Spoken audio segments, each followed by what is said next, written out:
எல்லாருக்கும் வணக்கம். நேற்று ரிசல்ட்டு ஓட்டு எண்ணிக்கைலாம் முடிஞ்சிருச்சு. மக்கள் தெளிவாக முடிவு பண்ணி போட்டிருக்காங்க. ரொம்ப சந்தோஷம். அவருடைய எண்ணத்துக்கும் எல்லாருக்கும் சொல்லுவாங்க எண்ணம் போல் வாழ்க்கைன்னு. அவருடைய எண்ணம் உயர்ந்ததாக இருக்க போய் அவருக்கான வெற்றியும் கண்டிப்பாக கிடைச்சிருக்கு. அதில் உங்கள் எல்லாருடைய பங்கும் இருக்குது. சரிங்களா?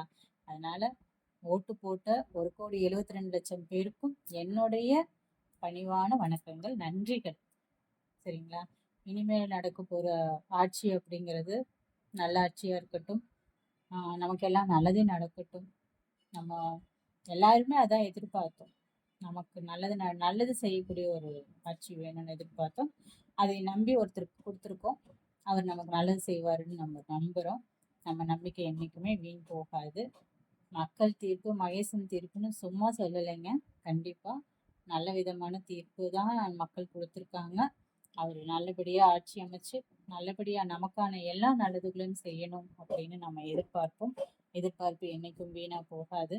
நம்ம அண்ணா, எங்கள் அண்ணா, எங்கள் தம்பி, எங்கள் பையன், என்னுடைய பேரன், அந்த அளவுக்கான வயசானவங்க கூட இன்னைக்கு விஜய் நம்பி ஓட்டு போட்டிருக்காங்க. அவருக்கான வெற்றி நம்மளுக்கான வெற்றி.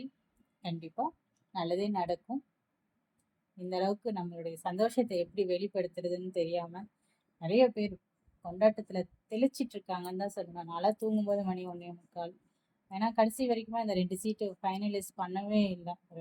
ஏதாவது ஒரு மாற்றம், இன்னும் 2 சீட் கிடைச்சிடாதா நமக்கு, டிவிக்கு இன்னும் 2 சீட் கிடைச்சிடாதா அப்படின்னு நாங்களாம் 1:45 வரைக்கும் தூங்கவே கிடையாது. இன்னுமே பதட்டம் இருக்கு. சந்தோஷம் தாண்டி ஒரு பதட்டம் இருக்கு. அவர் ஆட்சி அமைச்சிடணும். என்ன கிடைக்கும், என்ன யார் யார் வருவா தெரியல. நல்லதே நடக்கட்டும்.